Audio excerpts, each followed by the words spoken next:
Something is wrong with the atmosphere, and the entire country is feeling it at the same time. South Florida is underwater. The Sierra Nevada is buried in snow measured in feet, not inches. Wildfires are running across New Mexico. 14 rivers are in flood across the Midwest. More than 275 weather alerts are active from coast to coast. And this isn't hurricane season. This isn't the peak of tornado season. This is April, early April. And the severe thunderstorm outbreak that has every forecaster in the country on edge? That's still days away. It hasn't even begun yet. What I'm about to walk you through tonight is not a weather event. It's an atmospheric state, a mode the country has shifted into that the models say won't break for at least 10 days. And the reason it's happening traces to something building beneath the Pacific that should genuinely concern you. Stay with me tonight. This one matters. If this has you hooked, make sure to subscribe to the Skylab so you don't miss the next update as this unfolds in real time, and drop a comment. I want to know where in the world you're watching this, what time it is for you, and your honest take. 5 simultaneous emergencies, 21 million people in the threat zone, a pattern lock that won't break, and an ocean signal that hasn't even fully arrived yet. Are we looking at a rough week, or the opening chapter of something this country isn't ready for? Let me know below. Now settle in, and let's get into it. Part 1. The unusual consensus. Every major severe weather forecaster in the United States is saying the same thing right now, and they almost never do that. That single fact should stop you in your tracks, because if you've spent any time watching weather coverage, you know that forecasters disagree constantly. They argue about tracks, about timing, about intensity. They hedge, they qualify, they build in escape hatches for when the models inevitably shift.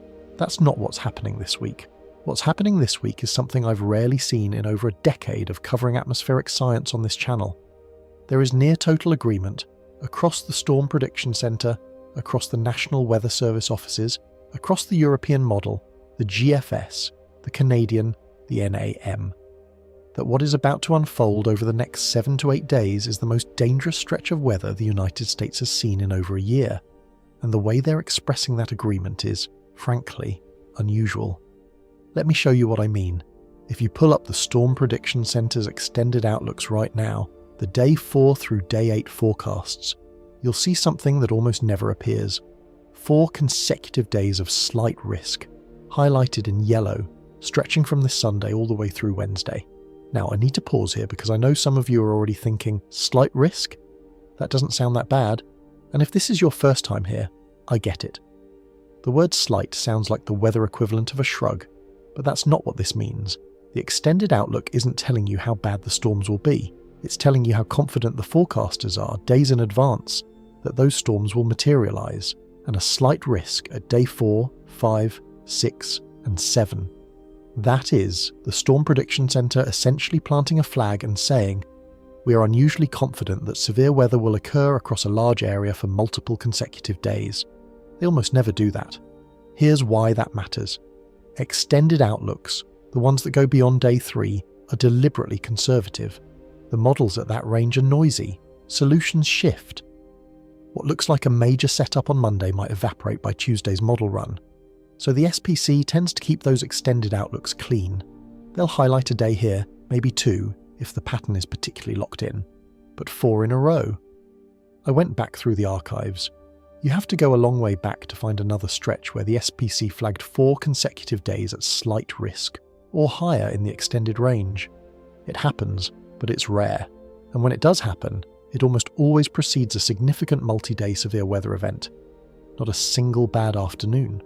Not one scary evening. A sustained period where the atmosphere keeps reloading and firing, day after day, across overlapping regions. And that's the concept I want you to hold on to for the next 2 hours, because it's the thread that connects everything we're about to discuss. This is not a storm. This is not an outbreak. This is what atmospheric scientists are beginning to call a compound weather state, a multi-day, multi-hazard, nationwide atmospheric configuration where overlapping extremes create a cascading crisis that is more dangerous than the sum of its parts. That phrase, more dangerous than the sum of its parts, is key. Because the individual threats we're about to walk through, they're serious on their own. Any one of them would warrant national coverage. But it's their simultaneity, their geographic spread, and their persistence that elevates this into something genuinely rare. Let me give you the scope. Right now, as I'm recording this, there are more than 275 active National Weather Service alerts across the country. That number has been climbing for days. Flash flood emergencies in South Florida, blizzard warnings in the Sierra Nevada, fire weather watches across the Southwest, flood warnings along 14 rivers in the Midwest, and the severe thunderstorm threat across the plains hasn't even fully spun up yet. That's the part that's still days away from peaking. So what you're looking at right now, today, is the warm-up act. The opening number, the atmosphere clearing its throat before it starts to scream. I want to talk about what the meteorological community is saying behind closed doors, because it matters. When I say behind closed doors, I mean the private forums, the forecast discussions, the internal NWS chat channels, the university research groups that share model data in real time. The language being used right now, and I'm paraphrasing from multiple sources, includes phrases like most dangerous stretch in over a year, multi-day reloading severe pattern, and significant tornado potential increasing with each model cycle. These aren't the words of people trying to generate clicks. These are the words of people who stare at atmospheric data for 12 hours a day and are seeing something that has their full attention. One forecaster I follow, who has been doing this for over 20 years, posted a single sentence on a private forum 2 days ago. It said, "This is the one. That's it. No elaboration, no caveats, just, this is the one." Now, does that mean it will be the worst outbreak of 2026? Not necessarily. Does it mean every forecast will verify perfectly? Of course not. There are always bust scenarios, and we'll talk about those. But what it does mean is that the signal-to-noise ratio right now is extremely high. When I say signal, I mean the atmospheric indicators that tell us severe weather is coming. When I say noise, I mean the random model fluctuations that usually make long-range forecasts unreliable.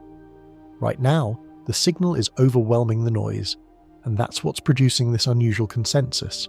There's a concept in forecasting called forecast clustering, and it's worth understanding because it explains why this situation is setting off alarm bells. In a typical extended forecast, you'll run the same model 50 times with slightly different starting conditions. These are called ensemble members, and you'll get 50 different outcomes. Some will show storms, some won't. Some will put the worst weather in Texas, others will push it into Nebraska. That spread is normal, and it's why Day 5 forecasts come with a lot of uncertainty. But occasionally something different happens. The ensemble members don't spread out. They cluster. They converge on the same solution, the same timing, the same geographic focus, the same intensity. When that happens at Day 5 or Day 6, experienced forecasters pay very close attention, because it means the large-scale atmospheric pattern is so strong, so well defined, that even small differences in starting conditions can't knock the models off course. That's what's happening right now. The clustering is tight, the solutions are consistent, and they've been consistent for days, which is even more significant, because it means successive model runs aren't eroding the signal, they're reinforcing it. The timeline we're looking at starts now, April 9th, 2026, and extends through at least April 16th, with some models suggesting the pattern could persist into the third week of April. That is a full week minimum of elevated severe weather potential, and I want to be precise about what elevated means, because I'm not talking about garden variety spring thunderstorms.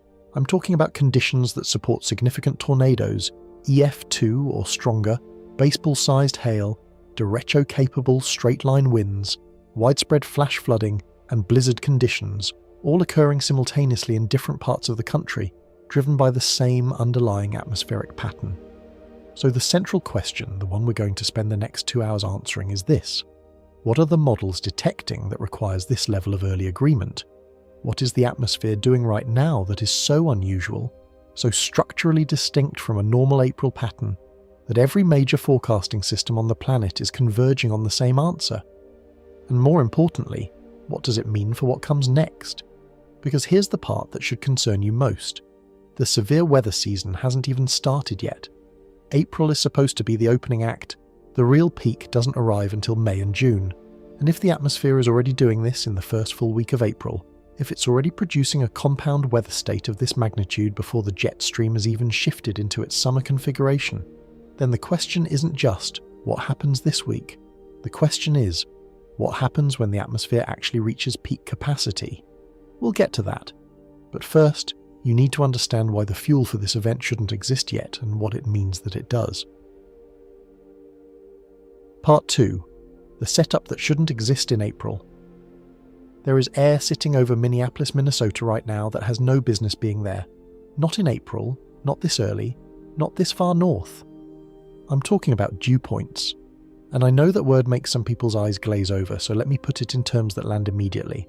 The dew point is the single best number for measuring how much raw moisture is in the air. Not humidity. Humidity is relative, it changes with temperature. The dew point tells you the absolute amount of water vapor in the atmosphere, and right now, dew points across the upper Midwest are forecast to reach 60 degrees Fahrenheit. 60 in Minneapolis, in the first half of April. To understand why that's abnormal, you need to know what April is supposed to feel like in the northern plains. A typical early April dew point in Minneapolis sits somewhere between the low 30s and the mid 40s. That's cool, dry, continental air, the kind that makes frost on your windshield and keeps thunderstorms weak and disorganized. 60-degree dew points are what you expect in late May, or even early June, after weeks of sustained warming have allowed the Gulf of Mexico moisture plume to push that far north. Seeing them in the first half of April is like walking outside on Christmas morning and finding the lawn is green and the flowers are blooming. It's not impossible, but it tells you something fundamental has shifted in the pattern. And this is where we need to introduce a concept that I think captures what's happening better than any single number can. Meteorologists are starting to use the phrase seasonal phase error to describe situations like this, and I think it's one of the most important ideas in modern weather analysis. A seasonal phase error is when the atmosphere behaves as though it's in a different season than the calendar says it should be. Not a warm day, not an unusual week, a fundamental misalignment between what the atmosphere is doing and what it should be doing at this point in the annual cycle. Right now, the thermodynamic profile over the central United States looks like late May. The moisture is too high, the instability is too strong. The energy available for storm development is weeks ahead of schedule, and that matters enormously, because everything that happens in the next 7 days, every tornado, every hail report, every flooded river, is being fueled by an atmospheric state that should not exist yet. Let me get into the specifics, because the numbers are striking even by peak season standards. The best measure of atmospheric energy available for thunderstorm development is something called CAPE, Convective Available Potential Energy. It's measured in joules per kilogram, and the higher the number, the more explosive the storm potential. For context, a typical severe thunderstorm needs around 1,000 joules per kilogram to really get going. A major outbreak usually features CAPE values between 2,000 and 3,000. The forecast for this Sunday and Monday, 2,000 to 3,000 joules per kilogram across a broad swath of the plains and Midwest. That would be impressive in late May. In early April, it borders on extraordinary. And here's the connection back to the compound weather state we're tracking, because this isn't just about big numbers on a chart. This level of instability, arriving this early, means the atmosphere is working with a surplus of energy that it hasn't had time to balance. Think of it like a bank account that's been receiving deposits for weeks, but hasn't made any withdrawals. The energy has been building, the moisture has been accumulating. And when the withdrawal finally comes, when the trigger mechanisms arrive this weekend, the atmosphere is going to release that energy violently, because it has far more to give than a typical April pattern should. The source of all this moisture is the Gulf of Mexico, and it's functioning right now as a high-volume energy pipeline. The Gulf surface temperatures are running above normal for this time of year, which means the air sitting over it is absorbing more water vapor than it typically would in early April. That air is then being transported northward by a strong low-level jet, a river of wind at about 3,000 feet above the surface that's acting like a conveyor belt, pulling Gulf moisture all the way up through Texas, Oklahoma, Kansas, Nebraska, Iowa, and into Minnesota. The efficiency of that transport is remarkable. Usually the low-level jet in April is weak and intermittent. It stutters, it fades overnight. Right now it's sustained and strong, which is why those 60-degree dew points are reaching so far north. The pipeline isn't leaking, it's delivering everything. Now, moisture alone doesn't create severe thunderstorms. You need a second ingredient: wind shear. Wind shear is the change in wind speed or direction with height, and it's what transforms an ordinary thunderstorm into a rotating supercell, the kind of storm that produces tornadoes, giant hail, and destructive winds. and the wind shear forecast for this event is, frankly, alarming. At 500 millibars, roughly 18,000 feet above the surface, wind speeds are forecast to reach 50 to 60 knots. That's the jet stream, and it's screaming across the plains at a speed and angle that creates ideal conditions for storm rotation. When you combine that upper-level energy with the surface moisture and instability we just discussed, you get something called deep layer shear, and it's going to be exceptionally strong. Strong enough to support long-lived supercells, strong enough to support tornadoes, strong enough in some model runs to support the kind of discrete, violent supercells that produce the most dangerous tornadoes on the planet. And I haven't even told you the most concerning part yet. Remember those Cape values I mentioned, 2,000 to 3,000 joules per kilogram? Those aren't confined to the traditional severe weather corridor in central Oklahoma and North Texas. They're expanding. The instability field is forecast to reach 1,000 joules per kilogram or higher all the way to the Canadian border. 1,000 joules per kilogram near the Canadian border in early April. Let that sink in for a moment. That means communities that rarely see severe weather before May, communities in the Dakotas, in northern Minnesota and Wisconsin, are going to be inside the threat zone. Communities whose emergency management plans are built around the assumption that severe weather season starts in late April or May. Communities where storm shelters might not have been inspected yet, where warning sirens might not have been tested yet, where the mental switch from winter mode to severe weather mode hasn't flipped yet. This northward expansion of the instability field is one of the hidden risks of this event, and it connects directly to the compound weather state we're tracking. When severe weather stays in its usual lane, central Oklahoma, North Texas, southern Kansas, the emergency response infrastructure is ready. Chasers are in position. Warning systems are calibrated. The public is psychologically primed. But when the threat zone shifts north, all of that preparation degrades. And that degradation is happening at the same time that the overall severity is increasing, which is exactly the kind of compounding effect that turns a bad situation into a catastrophic one. There's a pattern in severe weather history that I think is worth acknowledging here, because it's one of the reasons some forecasters remain cautious, despite the impressive-looking model data. Early season setups often look spectacular on paper, and then underperform in reality. The instability is there, the shear is there, but some subtle factor, a cap that's too strong, a boundary that's too far south, a convective initiation that happens 2 hours too late, prevents the atmosphere from fully realizing its potential. It's the meteorological equivalent of a loaded gun that jams, and it happens often enough in April that experienced forecasters have learned to keep one eyebrow raised, even when the numbers look extreme. But here's what's different about this event, and it's the reason the consensus is so strong. With each successive model run, each new set of data ingested, each new set of calculations performed, the setup is getting stronger, not weaker. That almost never happens with early season events. The typical pattern is that a setup looks incredible at day 6, then gradually erodes as the models incorporate more recent observational data and the atmosphere's imperfections become apparent. This setup is doing the opposite. It's intensifying with time. The Cape values are going up, the shear is tightening, the moisture transport is strengthening, and the geographic coverage is expanding. That trend is the single most important signal in this entire event because it tells you that the large-scale atmospheric forcing is robust. The pattern isn't fragile. It's not dependent on one small feature verifying perfectly. It's being driven by broad continental scale dynamics that are resistant to the usual late model erosion. And that raises a question I want to address carefully, because it's one that comes up more and more in conversations about early season extremes. Is climate variability shifting the seasonal boundaries? Are we seeing events that shouldn't happen in April because the definition of what April means meteorologically is changing? I'm not going to give you a definitive answer because the science on this is still evolving. But I will tell you that the pattern we're seeing, early moisture surges, northward expansion of instability, seasonal phase errors, is consistent with what climate models have been projecting for decades. A warming atmosphere holds more moisture. A warming Gulf of Mexico delivers that moisture more efficiently, and a shifting jet stream can carry both farther north, earlier in the year. Whether this specific event is a product of natural variability or a signal of a longer-term shift is a question that will take years of data to answer. But the fact that we're asking it at all, in the first full week of April, should tell you something about where we are. And here's the part that should keep you watching, because we haven't reached the most dangerous portion of this event yet.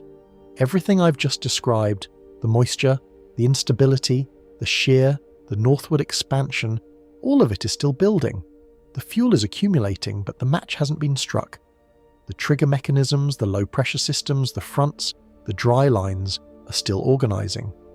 When they arrive this weekend, they're going to interact with an atmosphere that's been overcharged for days, and the result is going to be something we need a new framework to understand. Because it's not one storm system, it's two, happening simultaneously in different parts of the country, fed by the same moisture source but driven by different dynamics. The forecasters have a name for it. They're calling it a double barrel setup, and it creates a problem that emergency management in this country has almost never had to face. Part 3. The double barrel problem. Two engines are about to ignite at the same time, and they're going to pull emergency resources in opposite directions across 1,000 miles. That is the essence of what meteorologists are calling the double barrel setup, and it's one of the most operationally dangerous configurations in severe weather forecasting. Not because each individual system is unprecedented.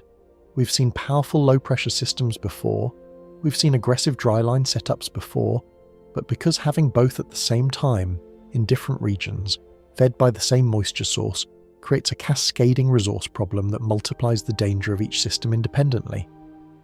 Let me break down what we're looking at. System 1 is developing across the northern plains and upper Midwest. It's a classic extratropical cyclone, a deepening area of low pressure that's going to drag a cold front southeastward through Minnesota, Iowa, Wisconsin, and Illinois. This system is being driven by the jet stream energy we discussed, and it's going to generate severe thunderstorms along and ahead of that cold front, with the primary threats being damaging straight-line winds, large hail, and tornadoes. The tornado threat with this system is primarily tied to the warm sector, the region between the warm front and the cold front, where low-level wind shear and instability will be maximised. System 2 is a completely different animal, is a dryline-driven supercell environment across the southern plains, Texas, Oklahoma, and southern Kansas. The dryline is the boundary between moist Gulf air to the east and dry desert air to the west, and when it sharpens in the afternoon heating cycle, it becomes one of the most efficient storm triggers on the planet. Storms that fire along a dryline tend to be discrete, isolated, rotating supercells that have room to breathe, room to intensify, and room to produce tornadoes. This is the classic Great Plains tornado setup, and the parameters for Sunday and Monday are pointing toward exactly that kind of environment. Now, here's the connection back to the compound weather state, and it's critical. These two systems are not independent. They're being driven by the same large-scale atmospheric pattern, the same jet stream, the same moisture source, the same instability field. But they're expressing themselves differently in different regions, which means the hazards are different, the timing is different, and the response requirements are different. And that creates a nightmare for emergency management, because the National Weather Service, FEMA, state emergency management agencies, and storm chaser networks all operate on the assumption that severe weather, while it can cover a large area, generally moves as a coherent system. You can track it, you can position resources ahead of it, you can shift assets from one region to another as the threat evolves. With a double barrel setup, you can't do that. The northern system and the southern system peak at overlapping times but in different locations, separated by hundreds of miles. If you position your best emergency response assets in Oklahoma for the dryline supercells, you leave Minnesota exposed to the low-pressure-driven storms. If you split your assets evenly, you might not have enough concentrated in either location to handle a major outbreak. It's a resource allocation problem with no good solution, and it's one that compounds every other risk we've discussed. The timing overlap is particularly concerning. Model data suggests that both systems could be producing severe weather simultaneously on Monday, with the northern system generating storms across the upper Midwest while the southern system fires supercells across the Red River Valley and central Oklahoma. The combined threat area could encompass 21 million people or more. 21 million people under simultaneous severe thunderstorm and tornado threats in two different regions, with two different storm modes, requiring two different response strategies. That is not a normal spring weather event. That is a stress test of the National Severe Weather Response System, and the interaction between these two systems introduces another layer of uncertainty that's making forecasters nervous. When two large-scale weather systems operate in close proximity, they can influence each other in ways that are difficult to model. The outflow from one system can alter the boundary conditions for the other. The moisture draw from one can starve or enhance the other. In some scenarios, the two systems could phase, meaning they merge into a single, even more powerful system, which would concentrate the threats, but potentially produce a more intense event. In other scenarios, they could remain separate but interfere with each other's dynamics in ways that shift the geographic focus of the worst weather. This interaction uncertainty is one of the reasons the forecast spread increases after Sunday. The models agree that bad things are going to happen. They're less certain about exactly where the worst of those bad things will occur, because the dual system interaction introduces a wild card that's inherently difficult to resolve at long range. This brings us to the failure modes, which I think are worth discussing honestly, because I've been building a case for why this event is dangerous, and I owe you the other side. There are scenarios where this underperforms. There are scenarios where the cap, the layer of warm air aloft that suppresses thunderstorm development, holds longer than expected and delays convective initiation until after dark, when storm coverage might decrease. There are scenarios where the dry line doesn't sharpen as aggressively as modelled, producing fewer discrete supercells and more of a messy linear storm mode that reduces tornado potential. There are scenarios where the two systems interfere destructively, each weakening the other rather than amplifying. These are real possibilities, and any responsible analysis has to acknowledge them. But here's why the consensus remains so strong despite those uncertainties. The failure modes are narrow, and the success modes are broad. What I mean is that there are only a few specific ways this event can underperform, and each requires a particular set of atmospheric conditions to align just right. Meanwhile, there are many paths to a significant severe weather event, and the large-scale pattern supports almost all of them. The jet stream is strong, the moisture is abundant, the instability is extreme, the shear is favourable. For this event to bust, multiple things have to go wrong simultaneously. For it to verify, or even overperform, only a few things have to go right. And that asymmetry is exactly what's producing the unusual consensus we started with. The forecasters aren't confident because the models are perfect. They're confident because the margin for error is wide. This pattern can afford to lose some moisture, or some shear, or some timing, and still produce a significant multi-day severe weather event. That kind of atmospheric resilience is rare, and it's what separates the events that make headlines from the events that make history. We're standing at the base of an escalation that hasn't peaked yet. The early days, Wednesday through Saturday, might look manageable. They might lull you into thinking the forecasters overreacted. Don't be fooled. Those early days are the atmosphere loading energy, testing boundaries, building toward what comes Sunday and Monday. And Sunday is where everything changes, because that's when the first barrel fires, the instability reaches its maximum, and the compound weather state shifts from theory to reality. Let me show you what Sunday actually looks like, and why the forecasters are calling it the ignition point. Part 4. The slow start that isn't actually slow. The storms that are firing right now, today, Wednesday through Friday of this week, look relatively tame compared to what's coming. And that's exactly why they're dangerous. There's a psychological trap in multi-day severe weather events, and I've watched the public fall into it over and over again. The early days produce scattered storms, some hail, some wind damage, maybe an isolated tornado. The coverage is limited, the damage is manageable. And people look at that and think, well, that wasn't so bad. Maybe the forecasters were wrong. They weren't wrong. They were watching the atmosphere rehearse.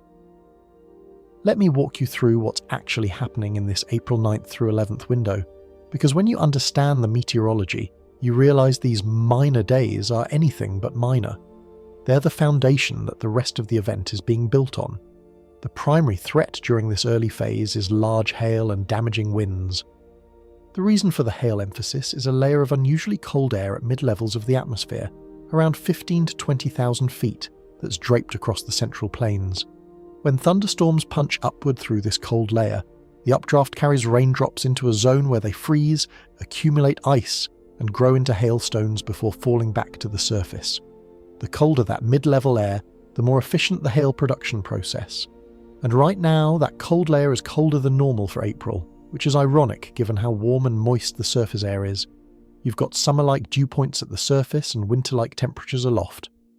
That thermal contrast is the engine driving these early storms, and it's the same thermal contrast that will intensify dramatically over the weekend.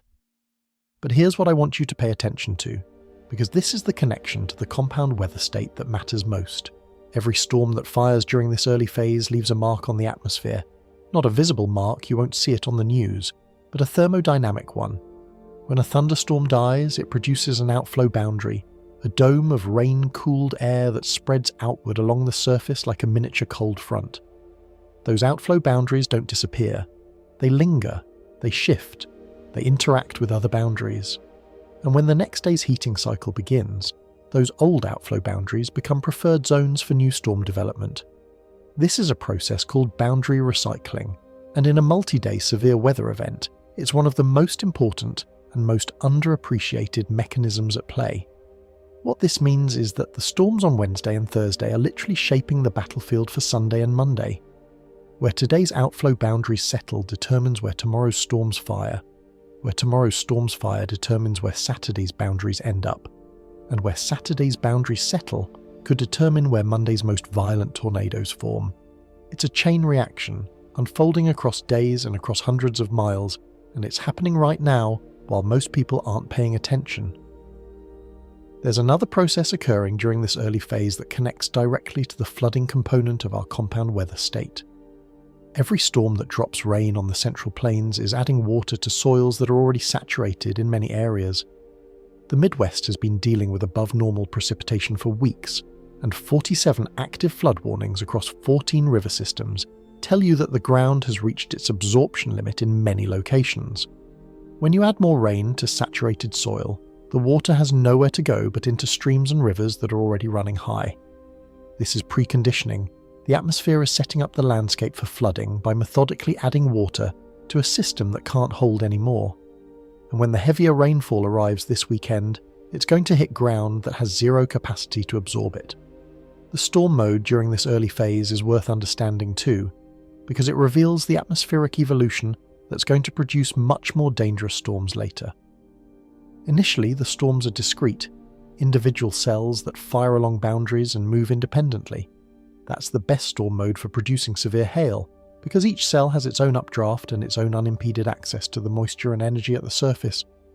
But as the day progresses and more storms fire, they begin to cluster, forming organised complexes that can produce a phenomenon called training, where successive storms move over the same geographic area, dropping rain on the same locations for hours. Training storms are one of the primary drivers of flash flooding, and the setup for them during this early phase is real. Not guaranteed, but real. I also want to flag something that's getting lost in the noise right now but is significant from a forecasting standpoint. There are 4 active convective SIGMETs as I'm recording this. A convective SIGMET is an aviation warning for thunderstorms that are producing surface winds above 50 knots, hail larger than 3/4 of an inch, or tornadoes. 4 of these active simultaneously in April tells you that the atmosphere is not waiting for Sunday to start delivering severe weather, it's delivering it now.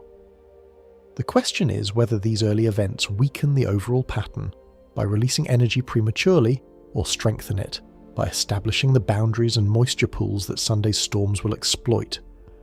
The dry line is another feature to track during this period because it's the trigger mechanism for the southern barrel of our double barrel setup. Right now, the dry line is setting up across western Texas and western Kansas, a sharp boundary where Gulf moisture to the east meets bone-dry desert air to the west.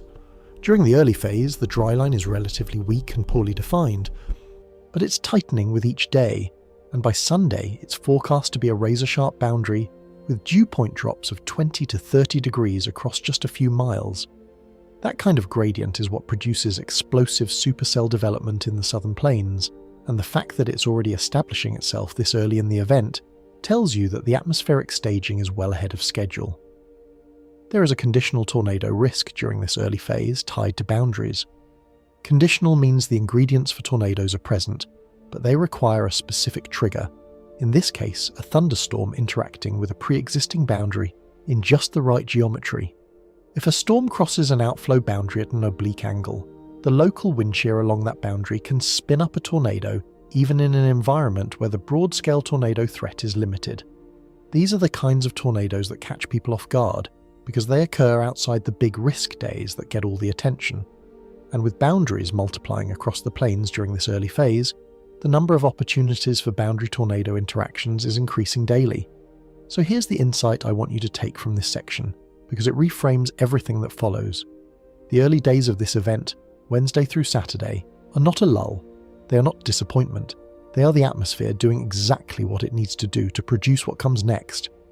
The energy is loading, the boundaries are establishing, the moisture is deepening, the soil is saturating. Every storm that fires between now and Saturday night is adding another variable to an equation that will be solved violently starting Sunday afternoon. Think of it this way. If the compound weather state is a bomb, the early phase storms are not duds. They're the wiring. They're connecting the detonator to the charge. And by Sunday morning, when the first major system begins to organize across the southern plains, every wire will be in place. That brings us to Sunday, the real ignition point. The day that shifts this from a notable weather event to something that could define the 2026 severe weather season. And the numbers, the raw, unfiltered numbers, are genuinely alarming. Part 5. Sunday, the real ignition point. 14 million people are about to be inside a threat zone that stretches from Dallas, Texas to Wichita, Kansas, and the models haven't stopped intensifying for 3 days. Sunday is the day this compound weather state announces itself. Everything before it is prologue. Everything after it is escalation.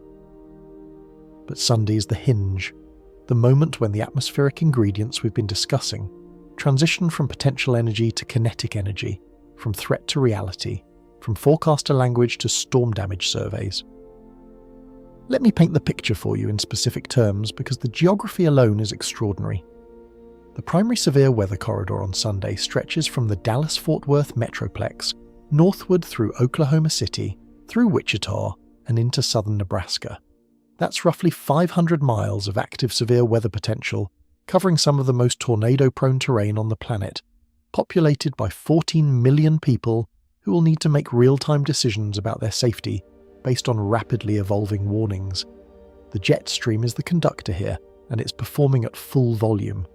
A jet streak, an area of enhanced wind speeds within the jet stream, is forecast to move across the southern and central plains during Sunday afternoon and evening, with winds at 500 millibars reaching 50 to 60 knots. The right entrance region of that jet streak, which is meteorological shorthand for the area where air is accelerating into the fastest winds, creates a zone of enhanced upward motion in the atmosphere below it. That upward motion is the large-scale trigger that lifts the unstable surface air, all that Gulf moisture and energy we've been tracking, past the cap and into the zone where thunderstorms explode. And explode is not hyperbole. The instability beneath that jet streak on Sunday is forecast to be extreme by any measure, let alone April standards. Cape values in the 2,000 to 3,000 joule per kilogram range will overlap with an environment of strong deep layer shear, strong low level shear, and ample moisture. That combination supports the development of discrete supercells, isolated rotating thunderstorms that are the most efficient producers of significant tornadoes, giant hail, and destructive winds. The hail threat on Sunday deserves specific attention because the conditions are pointing towards some of the largest hailstones you can get in the atmosphere. When Cape values exceed 2,000 joules per kilogram and the freezing level is at an appropriate height, not too high, not too low, the updraft within a supercell can suspend hailstones long enough for them to grow to extraordinary sizes. The model-derived parameters for Sunday suggest that baseball-sized hail, roughly 2.75 inches in diameter, is within the range of outcomes for the strongest supercells. That's not a prediction, it's a capability assessment. The atmosphere will have the capability to produce hailstones that large, and given the number of supercells that are likely to develop, the probability that at least some of them will produce destructive hail is high. The wind threat is equally concerning. In addition to the localized wind damage produced by tornadoes, the broader storm complex is likely to generate straight-line winds exceeding 70 miles per hour across wide swathes of the threat zone. If the storms transition from discrete supercells to a linear mode, which often happens as the evening progresses and the cold front accelerates, those wind threats could become more widespread and more uniform. producing a derecho-like wind pattern that pushes damage across multiple states over a period of hours. The distinction between discrete and linear modes matters enormously for the type of threat, and it's one of the key uncertainties for Sunday evening. But the tornado threat is what has the forecasting community most focused, and the trend lines are moving in the wrong direction for anyone who lives between Dallas and Wichita. Each successive model run over the past 72 hours has increased the severe weather parameters. The low-level jet, that 3,000-foot river of wind that transports Gulf moisture northward, is getting stronger in the models. When the low-level jet strengthens, it enhances low-level wind shear, which is the ingredient most directly tied to tornado production. Strong low-level shear is what causes thunderstorm updrafts to rotate near the surface, and surface rotation is what produces tornadoes. The forecast soundings for Sunday afternoon across central Oklahoma and North Texas show what meteorologists call loaded guns, atmospheric profiles where every single ingredient for violent tornadoes is present and aligned. I want to be careful here, because I never want to be accused of hyping a weather event beyond what the data supports, so let me be precise. The Storm Prediction Center has not issued a high risk for Sunday. They haven't even issued an enhanced risk yet, because it's still several days away and the official day one outlooks haven't been generated, but the ingredients they look for when deciding whether to issue high-end risks are present in the Sunday forecast data. Whether the official risk level reaches that threshold will depend on details that haven't resolved yet. But the ceiling, the maximum potential severity, is very high. There's a speculation I want to address because it's one that keeps coming up in the advanced forecasting discussions I follow. There's a real possibility that storm mode discreteness on Sunday is being underestimated by the models. What that means is that the models, which struggle to resolve individual thunderstorm cells, may be showing storms clustering into lines too quickly, when, in reality, the environment could support discrete supercells for a longer period. Why does that matter? Because discrete supercells produce the most violent tornadoes. When storms cluster into a line, the tornado threat doesn't disappear, but it tends to shift towards shorter-lived, weaker tornadoes embedded within the line. If Sunday's environment keeps storms discrete longer than the models suggest, the tornado threat could exceed current expectations. And then there's the overnight risk, which is one of the most terrifying aspects of any major severe weather event. As the sun sets on Sunday evening, the storms won't stop. In fact, some of the most dangerous elements of the severe weather environment actually peak overnight. The low-level jet, which I mentioned earlier, has a diurnal cycle. It strengthens after sunset as surface friction decreases, which means the low-level wind shear can actually increase during the nighttime hours. This creates the conditions for nocturnal tornadoes that strike after dark, when visibility is zero, when most people are asleep, and when the warning to action time collapses because people don't hear the sirens or see the alerts. Nocturnal tornadoes account for a disproportionate percentage of tornado fatalities, and the setup for them on Sunday night into Monday morning is real. The model trend toward increasing severity with each run is the data point that worries me most, and I want to connect it back to the compound weather state, because it illustrates something fundamental about how this event differs from a typical spring storm. In a typical event, the models start hot and cool down as resolution improves. In this event, the models are starting warm and getting hotter. That's because the large-scale atmospheric forcing, the jet stream, the moisture transport, the instability field, is strengthening with time, and the models are reflecting that strengthening. When the forcing is this robust, the details matter less. Whether the storms fire at 3 p.m. or 5 p.m., whether the dry line is 10 miles east or 10 miles west, those details can change the specifics, but they can't change the outcome. The atmosphere has too much energy, too much moisture, and too much shear for Sunday to be anything other than a significant severe weather event. But here's what really sets this apart from a bad Sunday afternoon. Sunday doesn't end the event. Sunday starts the escalation. Because while Sunday's storms are tearing through Oklahoma and Texas, the northern system is still organizing. The northern low pressure is still deepening. The moisture is still surging northward. And by Monday morning, the atmospheric state will have shifted again, moving the threat zone northward and eastward, expanding the geographic coverage, and creating what several forecasters are calling the highest ceiling day of the entire event. Monday is when the scale of this compound weather state becomes almost impossible to comprehend. And the numbers, the sheer geographic absurdity of what the models are showing, are unlike anything I've seen in April. Part 6. Monday, the day that breaks forecasts. The threat zone on Monday stretches from Minneapolis to Dallas. Read that again. Minneapolis to Dallas in April.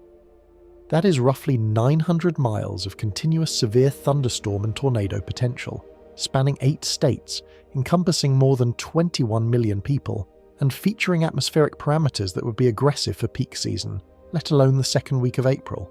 Monday, April 14th, 2026, has the potential to be one of the most significant severe weather days in recent memory. And the reason isn't just the intensity of the individual storms, it's the geographic scale of the threat, which is almost unprecedented for this time of year. Let me quantify the absurdity for you, because I think numbers tell this story better than adjectives.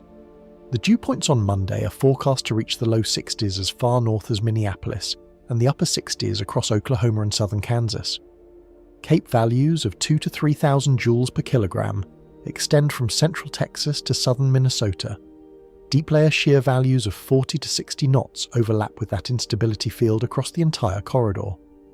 Low-level shear values, the tornado-producing ingredient, are maximized from the Red River Valley northward through Iowa and southern Minnesota. And all of this is happening simultaneously, not sequentially. The atmosphere isn't moving the threat zone from south to north, it's activating the entire zone at once. That geographic extent is what makes Monday fundamentally different from Sunday, and it's what connects this day to the compound weather state we've been tracking. Sunday's threat is concentrated in the southern plains, a large area, but a focused one. Monday's threat spans nearly the entire central United States, and that span creates problems that cascade far beyond the meteorology. When a severe weather threat covers 900 miles, you can't position emergency resources effectively. Storm chasers can't be everywhere. Warning meteorologists at individual NWS offices are focused on their local areas, but the event is happening across dozens of offices simultaneously. Media coverage has to make choices about which storms to show and which to ignore, which means some communities are watching their local tornado coverage, and others are watching someone else's, while their own storm bears down unannounced. The systems we've built to respond to severe weather were designed for events that have a geographic focus. Monday doesn't have a geographic focus. Monday has a geographic explosion. And remember, this is happening while both barrels of the double barrel system are firing. The northern system, the low-pressure driven cold front storms, will be active across Minnesota, Iowa, and Wisconsin. The southern system, the dry line driven supercells, will be active across Oklahoma, Kansas, and North Texas. Between them, a warm sector of extreme instability and shear will be producing storms that don't fit neatly into either system's narrative.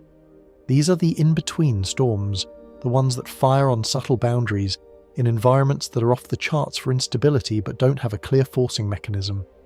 These storms are often the most dangerous because they're the hardest to predict, the hardest to warn for, and the hardest for the public to understand. The tornado language being used by forecasters for Monday is worth paying attention to. I'm seeing phrases like significant tornado potential and strong tornado threat in preliminary discussions, and these are phrases that experienced forecasters use with extreme care. Significant in tornado terminology has a specific meaning.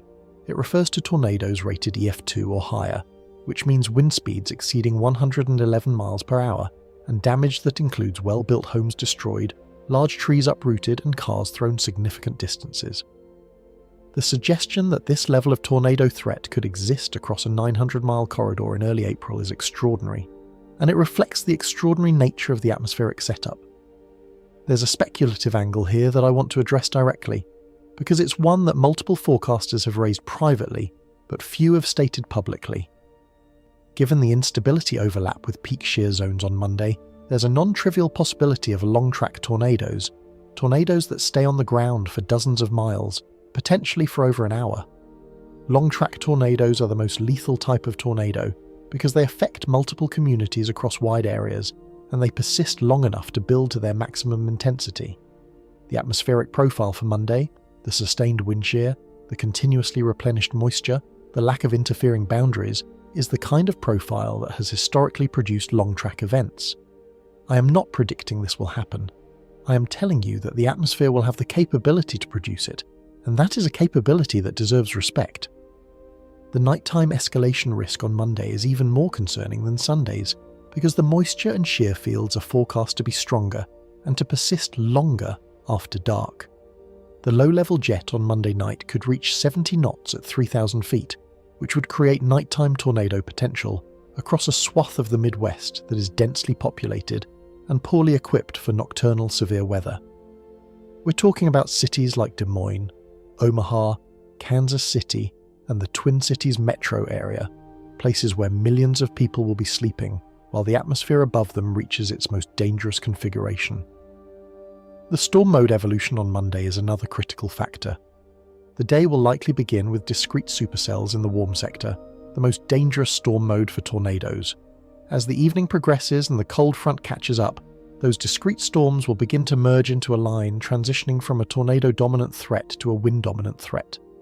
That transition doesn't reduce the danger, it changes the danger. Instead of point-specific catastrophic tornado damage, you get widespread, multi-state wind damage across a broad swath. And if the storms train, if successive cells move over the same areas, you add extreme rainfall to the mix, triggering flash flooding in communities that have already been dealing with saturated soils for weeks. I keep using the phrase compound weather state, and Monday is the day that phrase stops being abstract and starts being visceral. On Monday, you will have tornadoes threatening communities in both the Dakotas and Texas simultaneously. You will have blizzard conditions persisting in the Mountain West. You will have river flooding worsening across the Midwest.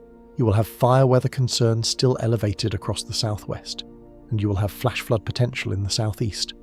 5 simultaneous hazard domains, 1 atmospheric pattern, and a population of more than 21 million people who will need accurate, timely, localized warnings across all of them.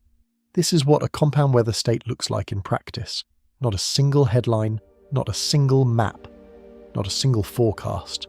A cascading, overlapping, multi-domain crisis that exceeds the capacity of the national warning system to address with the level of precision each individual threat deserves.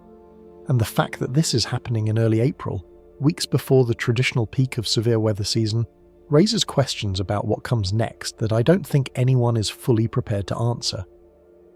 But before we get to those questions, we need to zoom out. Because while the severe thunderstorm threat across the plains is the centerpiece of this event, it's not the whole story. The compound weather state isn't just about tornadoes.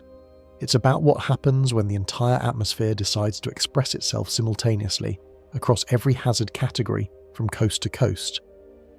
Let me show you the 5-front crisis that's unfolding right now, because the scale of it will reshape how you think about weather emergencies. Part 7.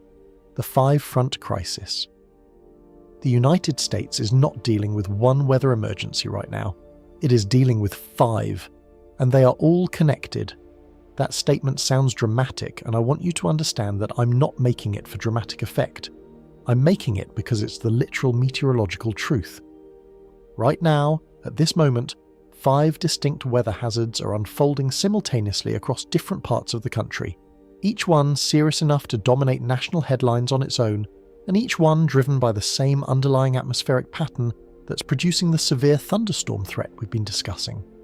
The first front is the one we've been focused on, the multi-day severe thunderstorm and tornado threat across the plains and Midwest. We've covered that in detail, but the other 4 deserve your attention because they're the threads of this compound weather state that most people are missing, and they're the ones that reveal just how widespread and systemic this atmospheric event really is. The second front is South Florida, where the situation right now is a full-scale flooding emergency. 6 to 10 inches of rain have fallen across portions of Miami-Dade and Broward counties, with more on the way. Flash flood emergencies, the highest level of flood warning the National Weather Service issues, have been activated, which means flooding is occurring that poses a severe threat to human life. The mechanism is a stalled frontal boundary draped across the Florida peninsula that's acting as a focus for repeated thunderstorm development. Storms are training, firing along the same path, over and over, dumping rain on areas that received rain an hour ago, 2 hours ago, 6 hours ago. The soil is saturated, the drainage systems are overwhelmed, streets are impassable, and the pattern that's holding this boundary in place is the same large-scale atmospheric configuration that's building the severe weather threat across the plains. That connection is key to understanding the compound weather state, so let me make it explicit. The ridge of high pressure over the southeast that's helping to steer the plain storms, that same ridge is what's holding the frontal boundary stationary over South Florida. the moisture plume that's feeding the severe thunderstorms over Texas and Oklahoma. The southern end of that same plume is what's feeding the training storms over Miami. These are not two separate weather events that happen to be occurring at the same time. They are two expressions of the same atmospheric pattern, and removing one would alter the other. The third front is the Sierra Nevada, where a winter storm of historic proportions is underway. 3 to 6 feet of snow, I'll repeat that, 3 to 6 feet, is forecast for the highest elevations, with 100-mile-per-hour wind gusts along the ridgeline. Travel is impossible through many mountain passes, avalanche warnings are in effect, and the infrastructure in the mountains, power lines, communication towers, access roads, is being hammered by a storm that would be noteworthy in January, let alone April. The connection to the compound weather state here runs through the same jet stream that's producing the severe weather across the plains. The trough of low pressure digging into the western United States, the one that's providing the upper-level energy for the plain storms, is also the one driving cold air and moisture into the Sierra Nevada. The two events are dynamically linked. The strength of the trough directly determines both the severity of the mountain snow and the intensity of the plain's severe weather. You cannot have one without the other. The fourth front is fire weather across the southwest, specifically New Mexico, Colorado, and the Texas Panhandle. Critical fire weather conditions are in effect, meaning the combination of low humidity, strong winds, and dry fuels creates an environment where any spark can become a wildfire in minutes. This might seem disconnected from the flooding and severe storms, but it's actually the flip side of the same coin. The dry air on the west side of the dry line, the boundary that triggers supercell thunderstorms to the east, is the same air that's creating fire weather conditions to the west. The dry line is simultaneously producing two opposite threats: severe thunderstorms on one side, wildfire conditions on the other. This is one of the most striking manifestations of the compound weather state. A single atmospheric boundary generating diametrically opposed hazards within 100 miles of itself. The fifth front is Midwest river flooding, and this is the one that I think has the potential to become the most consequential of all five, given enough time. 47 active flood warnings across 14 river systems. These rivers were already running above normal before this week's storms began. The soil across Iowa, Illinois, Missouri, and Indiana is saturated from weeks of above-normal precipitation, and now this multi-day severe weather event is going to add inches, possibly many inches, of additional rainfall to a hydrological system that has no remaining capacity to absorb it. River flooding is the slow-motion component of the compound weather state. Tornadoes strike in seconds, flash floods develop in hours, but river flooding builds over days and weeks, long after the storms that caused it have dissipated. The storms we're tracking this week could produce river flooding that doesn't peak until late April, long after the severe weather threat has passed and the media has moved on. And that delayed response is exactly what makes river flooding so dangerous, because it catches communities during the recovery phase, when attention has shifted and resources have been redeployed. So here's the picture, and I want you to hold it in your mind because it captures the essence of the compound weather state better than any single data point can. Severe thunderstorms and tornadoes across the plains and Midwest, a flood emergency in South Florida, a blizzard in the Sierra Nevada, wildfires in the Southwest, river flooding across the Midwest, 5 fronts, 5 hazard types, 1 atmospheric pattern. The concept that ties them together is something you might call atmospheric redistribution of energy. The global atmosphere contains a finite amount of energy at any given time, and when the jet stream configuration forces that energy to concentrate in one region, in this case, the United States, it doesn't express itself in a single way. It fragments. It finds every available channel, every available gradient, every available boundary, and it pushes through all of them simultaneously. That's what a compound weather state is. It's not one thing gone wrong, it's everything going at once. And the speculation that's been building in the climate science community, the question that nobody can answer definitively but everyone is starting to ask, is whether compound events like this are becoming more common as the atmosphere warms and carries more energy. Are we seeing more 5-front crises, more overlapping hazards, more compound states? The data to answer that question rigorously doesn't exist yet, but the pattern we're observing this week is consistent with models that project an increase in compound extreme events under a warming climate. Make of that what you will.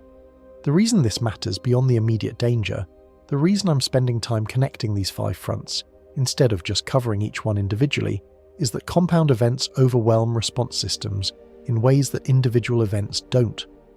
FEMA, the National Guard, the Red Cross, local emergency management agencies, they all operate on the assumption that they can surge resources to one disaster at a time, maybe 2 if they overlap geographically, but 5 across the entire country at the same time. The system was not designed for that, and the strain is showing.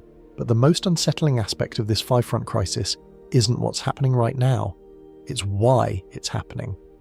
Because the pattern producing all of this isn't a passing disturbance, it's locked in. The jet stream configuration that's driving these 5 simultaneous hazards is persistent, it's stable, and the models show it continuing through at least mid-April, which means we're not looking at a bad week. We're looking at a bad pattern, and bad patterns by definition don't end quickly. Let me show you why this one is stuck, and what it means for the days and weeks ahead. Part 8. The Pattern Lock. The jet stream has found a groove, and it's not leaving. That's the simplest way I can describe what's happening at the continental scale right now, and it's the reason this compound weather state isn't going to resolve after Monday's storms pass. The upper-level atmospheric pattern, the configuration of troughs and ridges that steer weather systems across North America, has locked into a persistent mode that meteorologists call an amplified pattern.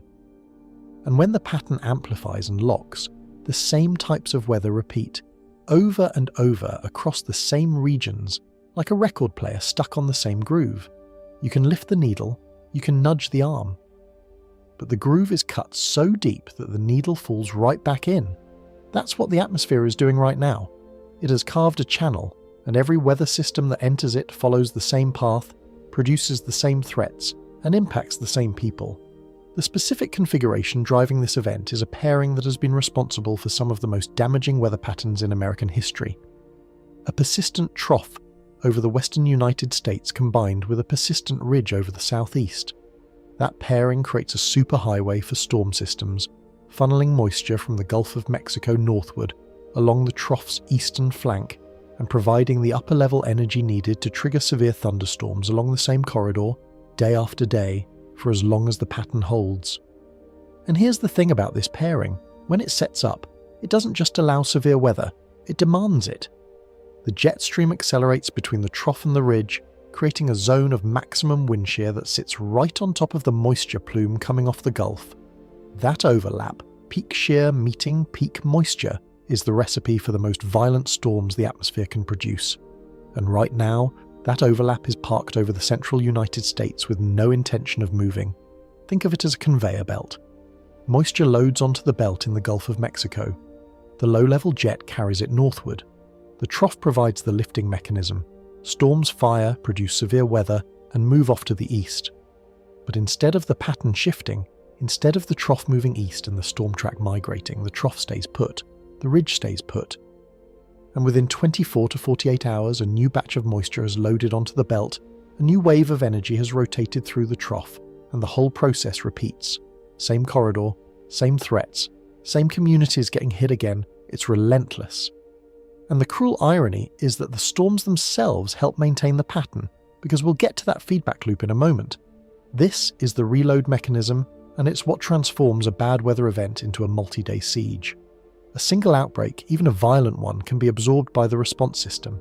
Communities recover, power is restored, damage is assessed, insurance adjusters arrive, people start cleaning up, there's a rhythm to disaster recovery, and it works when the disaster has a clear ending.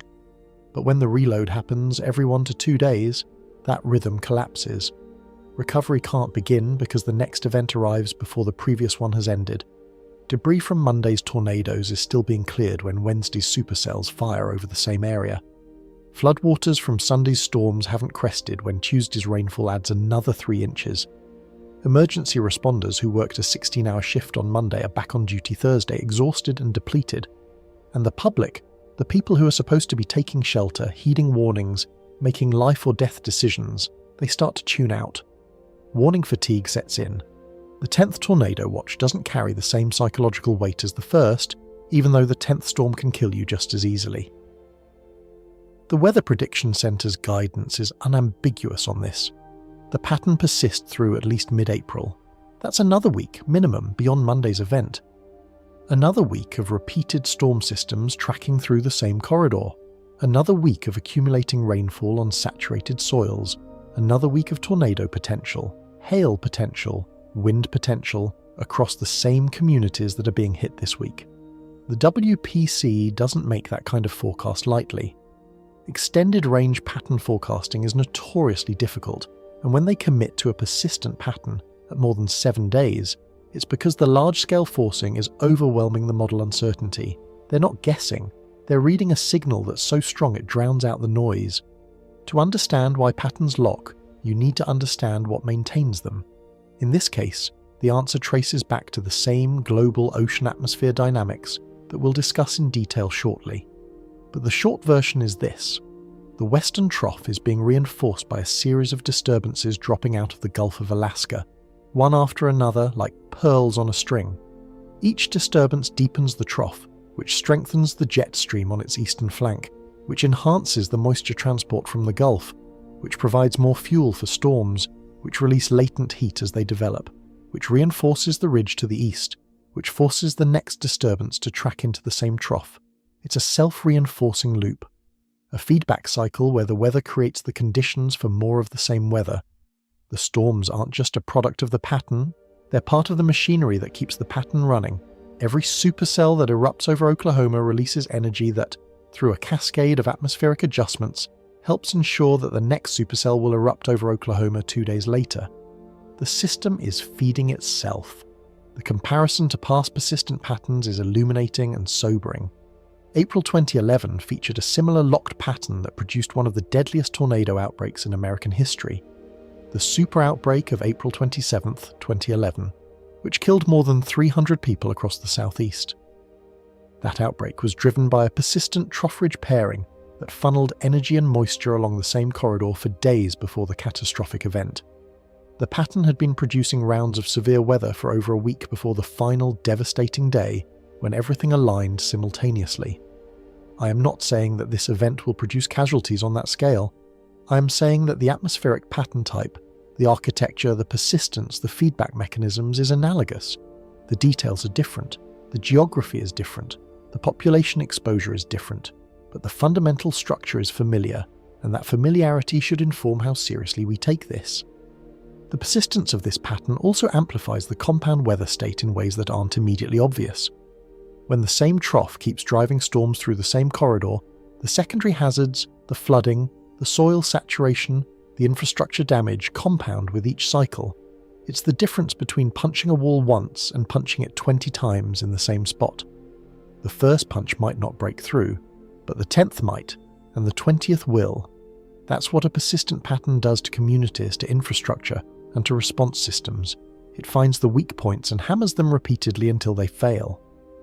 A levee that holds during the first flood pulse might buckle during the fourth. A power grid that survives Monday's wind damage might collapse under Thursdays.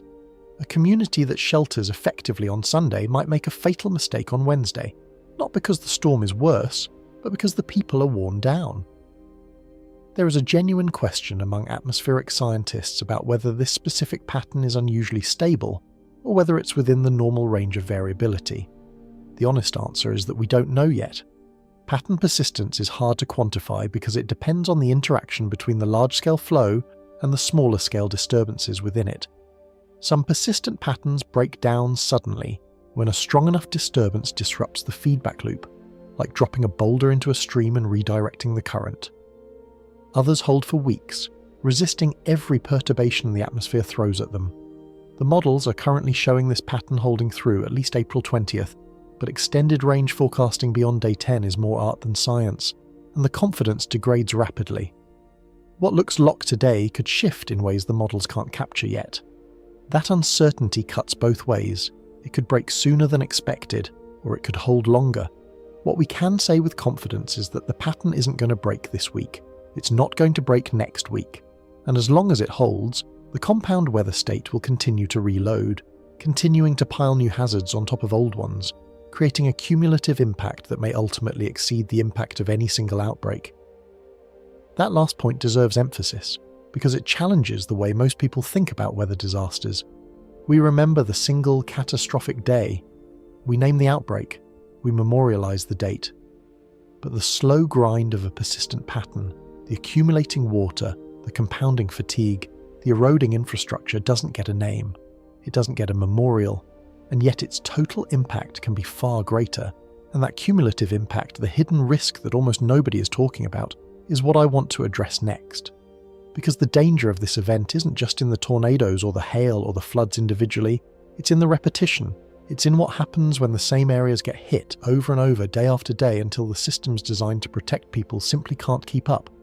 And the numbers on that front are more alarming than any single storm report. Part 9. The hidden risk, saturation and repetition. The ground across the central Midwest cannot absorb another drop of water, and it's about to receive inches more. This is the part of the compound weather state that won't make the dramatic footage reels. There won't be a viral video of it, no tornado crossing a highway, no dramatic radar presentation. But over the coming weeks, this could be the component that causes the most damage, displaces the most people, and costs the most money. Because while everyone is watching the sky for tornadoes, the water is accumulating beneath their feet in a way that has no quick solution and no dramatic ending. Soil moisture across Iowa, Illinois, Missouri, Indiana, and Ohio is at or near saturation in many areas. Weeks of above normal precipitation have filled the soil column to capacity, which means the ground's ability to absorb rainfall has dropped to near zero. When soil is saturated, every additional inch of rain becomes an inch of runoff. That runoff flows into ditches, into creeks, into streams, into rivers, adding volume to waterways that are already running at or above their banks. The 47 active flood warnings I mentioned earlier aren't static, they're growing. Each new round of storms adds water to a system that was already at capacity, and the response is not linear. A river at 90% capacity can absorb a quarter inch of rain with barely a rise. A river at 100% capacity responds to that same quarter inch with a surge that can overtop levees and inundate communities. This is the cumulative damage concept, and it's the hidden risk within the compound weather state that I think is being underestimated. We tend to evaluate weather events by their peak intensity. The tornado was an EF4. The hail was 4 inches in diameter. The wind gust was 110 miles per hour. Those are the numbers that make headlines. But the cumulative impact of repeated moderate events can exceed the impact of a single extreme event, and that's what this persistent pattern is setting up. Consider 2 scenarios. In scenario A, a community is hit by a single major tornado outbreak. It's devastating, homes are destroyed, people are injured. But the event lasts a few hours, the recovery begins the next day, and within weeks the physical rebuilding is underway. In scenario B, that same community is hit by moderate severe weather every 2 days for 2 weeks. No single event is as dramatic as the tornado in scenario A. But the cumulative toll, the repeated damage, the exhausted first responders, the accumulating water, the disrupted supply chains, the power outages that get fixed and then occur again the next day, can exceed scenario A in total economic damage, in psychological impact, and in long-term community disruption. Scenario B is what a persistent compound weather state produces, and scenario B is where we're headed. The infrastructure fatigue is already showing. Levee systems along Midwest rivers are designed to handle flood stages that are supposed to be temporary. Days, maybe a week. They're not designed for weeks of sustained high water, and when you add repeated storm cycles on top of already high water levels, the pressure on these structures increases incrementally with each cycle. A levee that held during the first flood pulse might not hold during the third or fourth, not because it failed catastrophically, but because the sustained pressure found a seam, a crack, a section of undermined foundation that weeks of high water slowly weakened. These are the kinds of failures that produce the worst flooding disasters, not the dramatic overtopping, but the quiet, insidious undermining that ends with a breach and a wall of water. Drainage systems in urban areas are similarly vulnerable. Storm drains are designed for a certain capacity, a certain volume of water per hour. When storms hit a city once, the system copes. When storms hit every day for a week, the system starts to accumulate debris, leaves, trash, sediment that reduces its capacity. By the time the third or fourth storm arrives, the drainage system is operating at 60 or 70% of its designed capacity, and streets that didn't flood during the first storm are flooding during the fourth. This is already happening in parts of the Midwest, and the multi-day storm pattern we're tracking is going to make it worse. Emergency response fatigue is the human dimension of this cumulative impact, and it's the one I worry about most. The people who staff emergency operation centres, who drive the fire trucks, who dispatch the ambulances, who operate the warning systems, they are human beings with physical limits. During a single outbreak, you can surge staffing, extend shifts, bring in mutual aid from surrounding counties. But when the event lasts a week or more, the surge becomes unsustainable. 12-hour shifts become 16-hour shifts.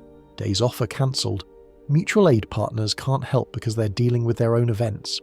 The quality of decision-making degrades as fatigue accumulates, and that degradation occurs at exactly the moment when the stakes are highest, during the later cycles, when the cumulative damage is greatest and the public's tolerance for disruption is lowest. There are secondary disaster risks within the compound weather state that almost nobody is discussing, and I want to flag them because they connect the cascading nature of this event. Prolonged soil saturation increases the risk of landslides in hilly terrain, particularly across the Ozarks, southern Indiana and Kentucky. Floodwaters that inundate agricultural land can spread chemical contamination from fertilizers and pesticides into water supplies. Extended power outages, caused by repeated storm damage to the same transmission infrastructure, can create public health emergencies in communities that rely on electric pumps for water and sewage. These aren't speculative scenarios. They're the documented secondary effects of persistent severe weather patterns, and they're the effects that emergency managers dread most because they're the hardest to predict and the hardest to resource. This is the aspect of the compound weather state that transforms a weather event into a societal stress test. Not the peak intensity, but the persistence. Not the single devastating day, but the grinding repetition of moderate to severe events that erode capacity, exhaust resources, and expose vulnerabilities that a single event would never reveal. And the pattern driving this erosion, the locked trough ridge configuration we discussed, shows no signs of releasing its grip before mid to late April. So the question becomes, why? Why is this pattern so persistent? Why is the atmosphere behaving this way in early April? Why are the moisture levels, the instability values, the jet stream configurations all running ahead of schedule and locking into place? The answer, as it often does, begins beneath the Pacific Ocean, and what's happening down there right now hasn't fully arrived yet, which means what we're experiencing this week might be the opening act of something much longer.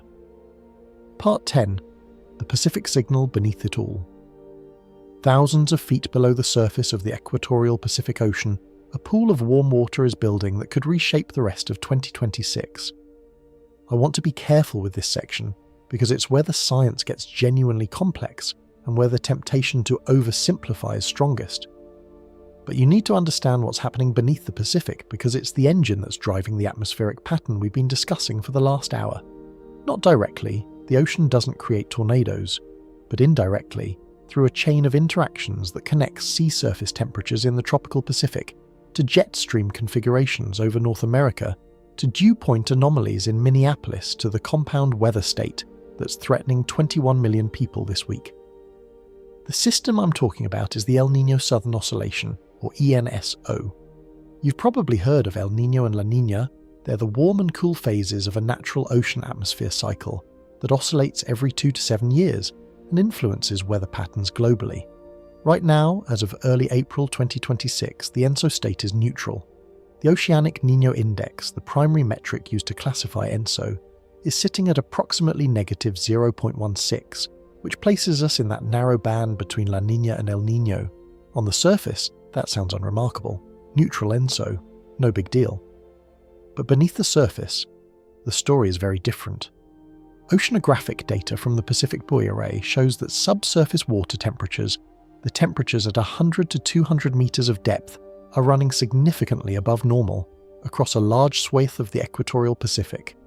This is what climate scientists call a subsurface heat reservoir, and it's one of the most important indicators of what ENSO is going to do next. The warm water is there, it's building. It hasn't reached the surface yet in sufficient quantities to tip the Niño index into El Niño territory, but the potential energy is accumulating.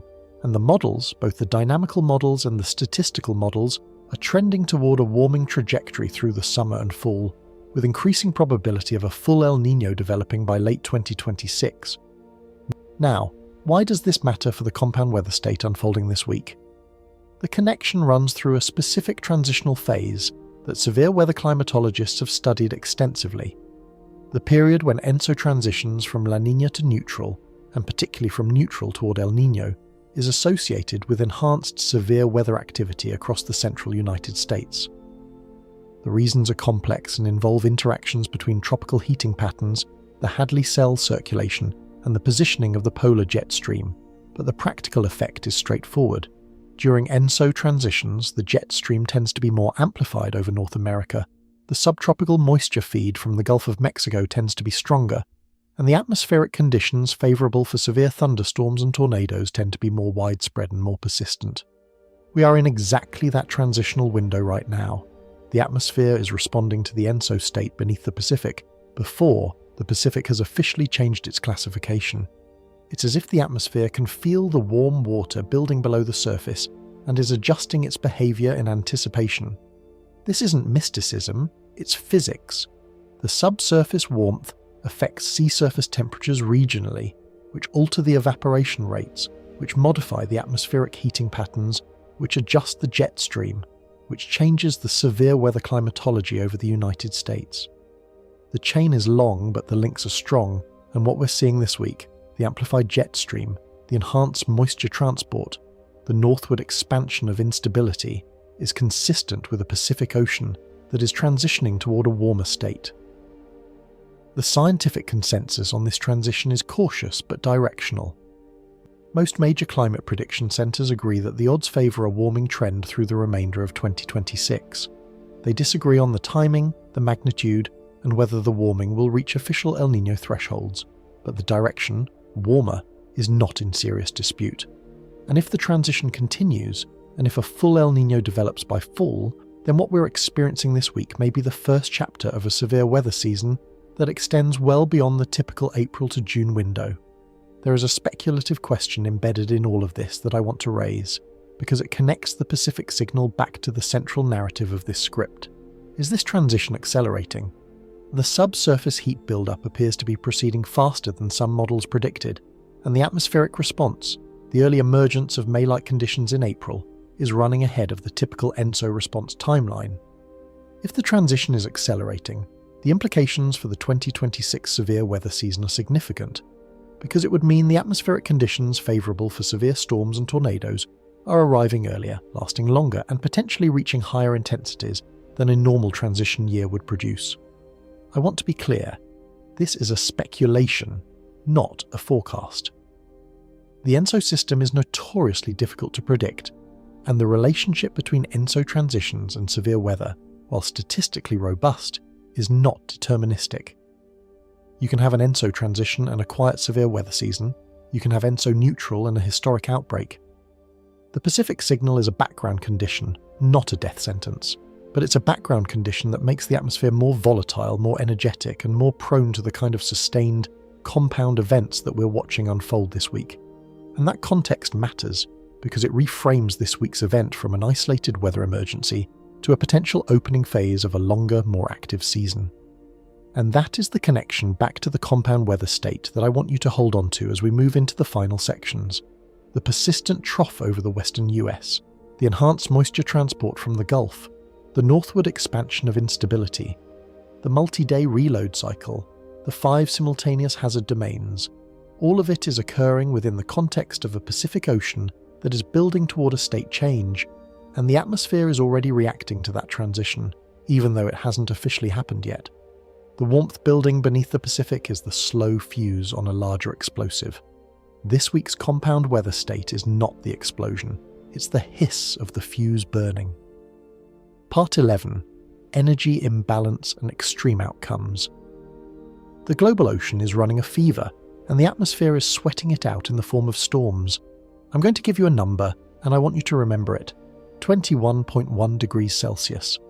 That is the approximate global sea surface temperature average right now, and it is among the highest values ever recorded for this time of year.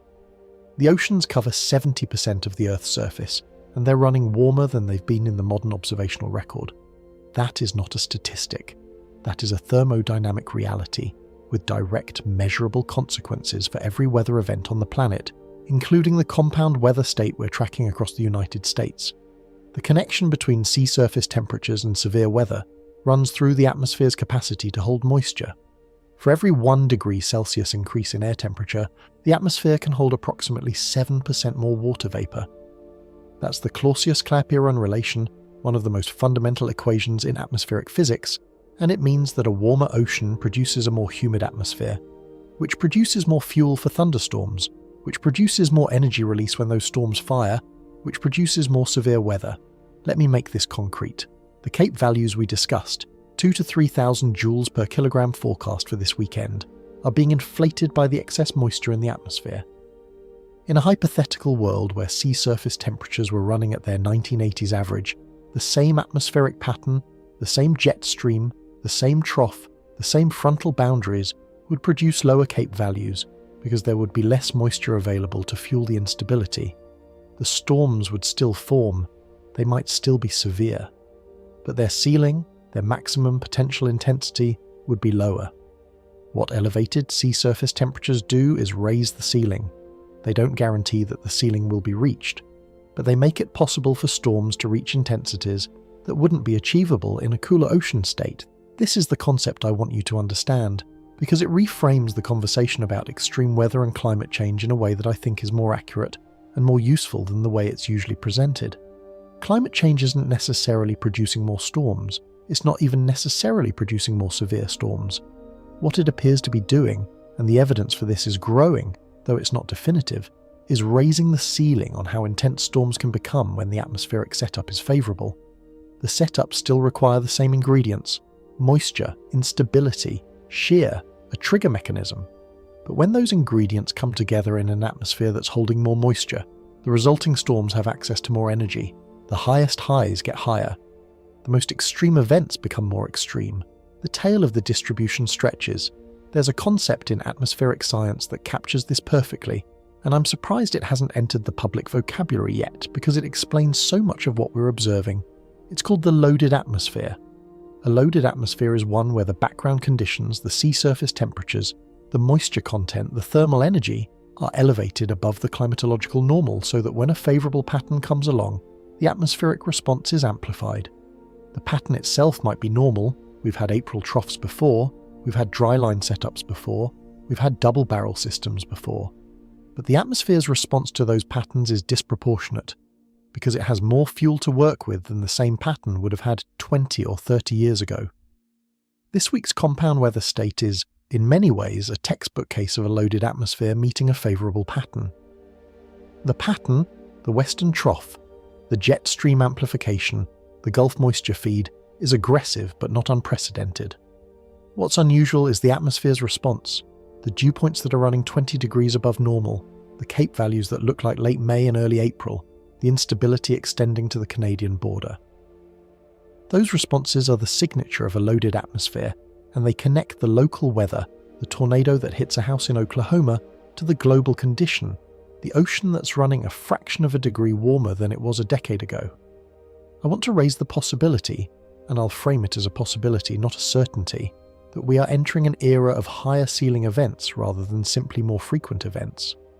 The distinction matters enormously for preparedness. If the threat was simply more tornadoes, the response would be straightforward. More warning systems, more shelters, more chasers. But if the threat is the same number of tornadoes, but the strongest ones are stronger, or more precisely the same patterns, but the atmospheric response is amplified, then the response needs to be different. It means that the events we're most prepared for, the routine severe thunderstorm watches, the garden variety supercells, might not change much. But the events we're least prepared for, the once-in-a-generation outbreaks, the multi-day compound states, the April setups that look like late May, are the ones that could exceed our planning thresholds. There's a debate within the atmospheric science community about whether we're seeing increased persistence or increased intensity, whether climate change is making extreme patterns last longer or making them peak higher. The answer, increasingly, appears to be both. The same ocean warmth that loads the atmosphere with extra moisture also appears to influence the jet stream's tendency to lock into amplified patterns, which extends the duration of extreme events, so you get a double whammy. patterns that are more amplified and patterns that stick around longer. The compound weather state we're tracking this week is an example of both. Amplified conditions persisting over multiple days, producing cumulative impacts that exceed what a single outbreak would deliver. This is the thread that connects the Pacific Ocean signal, the atmospheric setup, and the compound weather state into a single coherent story. Record warm sea surface temperatures load the atmosphere with excess moisture and energy. An ENSO transition amplifies the jet stream over North America. The amplified jet stream locks into a persistent pattern. The persistent pattern produces repeated rounds of severe weather across the same corridor. The repeated rounds compound into a multi-hazard crisis that stretches from coast to coast. Each link in that chain is supported by observational data and physical theory. The chain as a whole tells a story that is deeply concerning, not because this week will necessarily be catastrophic, but because it reveals how the atmosphere is operating at a level of energy and volatility that makes compound events like this one more likely. And that brings us to the question that's been building throughout this entire 2-hour analysis. The question that I think matters more than any forecast, any model run, any risk category. The question that connects this week to the rest of 2026 and beyond. Part 12. The bigger question. If this is what April looks like, what does the rest of the season hold? I've spent the last 16,000 words walking you through the anatomy of a compound weather state, a rare, multi-day, multi-hazard atmospheric event driven by a Pacific Ocean transition, amplified by record ocean warmth, and expressed through a persistent jet stream pattern that is producing simultaneous severe weather, flooding, blizzard conditions, and fire weather across the United States. We've covered the thermodynamics, the forecast models, the emergency management implications, the historical comparisons, and the deeper climate signals.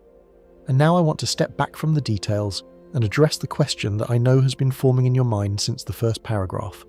Are we looking at a hyperactive severe weather season? Let me lay out the case, and then I'll tell you where the uncertainty lies. The case for a hyperactive season rests on several converging signals. First, the ENSO transition. We discussed how the shift from La Niña to neutral, and potentially toward El Niño, historically correlates with enhanced severe weather activity. That correlation is strongest during the transition period itself, spring and early summer, which is exactly when the peak of tornado season occurs. If the transition continues as the models suggest, the atmospheric conditions favourable for severe weather will be enhanced through May and June, which are the months when severe weather climatology already peaks. Second, the sea surface temperatures. The ocean warmth that's loading the atmosphere with excess moisture and energy isn't going to dissipate by May. If anything, it's going to increase as the spring warming cycle continues. That means the loaded atmosphere conditions we're seeing this week, the disproportionate instability, the northward moisture reach, the amplified storm responses, are likely to be a recurring feature throughout the spring season. Every setup that comes along is going to interact with an atmosphere that has more fuel available than the same setup would have had in an average year. Third, the jet stream behaviour. The amplified pattern we're tracking this week, while it will eventually break down, is occurring within a broader context of jet stream variability that favours further amplification events through the spring. The same large-scale forcing that's locking the current pattern in place, the tropical Pacific heating, the polar vortex configuration, the North Atlantic sea surface temperatures will continue to influence the jet stream through at least June, and the influence tends to favour the kind of amplified, persistent patterns that produce multi-day severe weather events. Fourth, and this is the one that gives me the most pause, the timing. We are seeing compound weather state conditions in the first full week of April. The traditional peak of severe weather season doesn't arrive until mid-May through mid-June. The atmosphere has not reached its maximum instability, its maximum moisture capacity, or its maximum shear values yet. All of those parameters will increase over the next 6 to 8 weeks as the sun angle steepens, the Gulf warms further, and the jet stream migrates northward.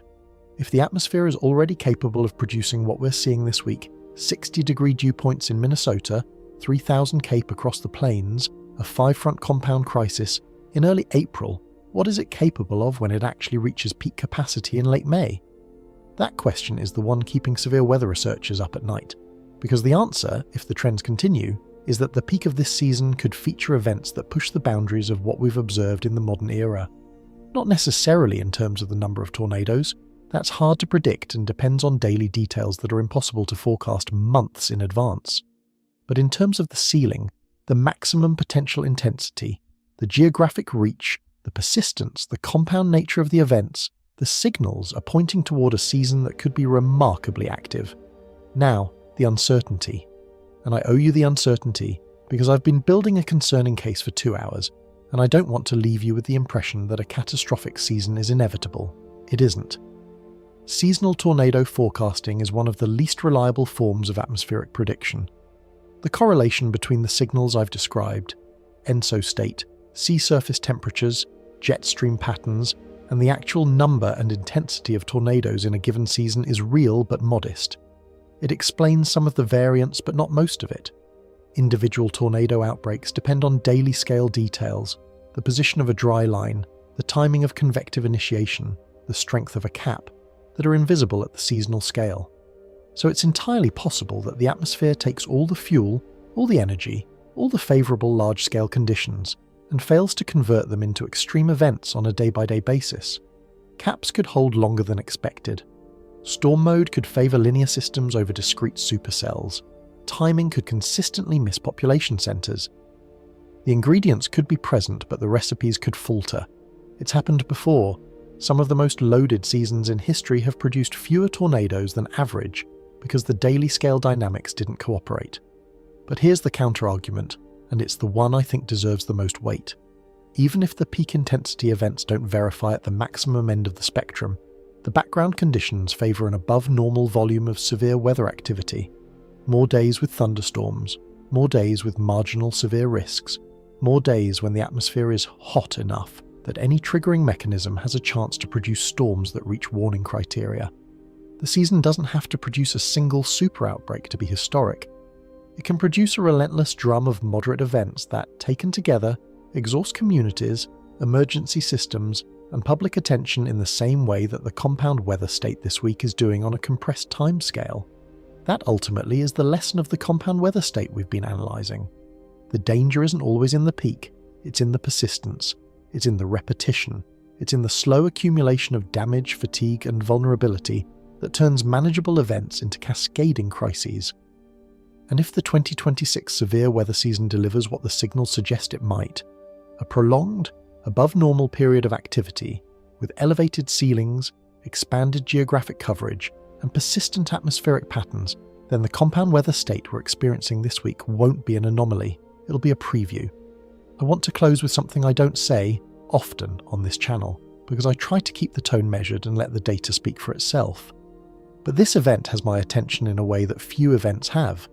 Not because the individual numbers are off the charts, though some of them are. Not because the models are showing something unprecedented, though the geographic scale on Monday is close. It's because of what this event represents in context. An atmosphere that's running hot, ahead of schedule in a transition year, with a pattern lock that won't release, producing a compound crisis across 5 hazard domains simultaneously. That is not a storm, that is a signal. And the question isn't whether the atmosphere has more to give this season. The question is how much more and how fast. The compound weather state will continue to evolve over the next 10 days.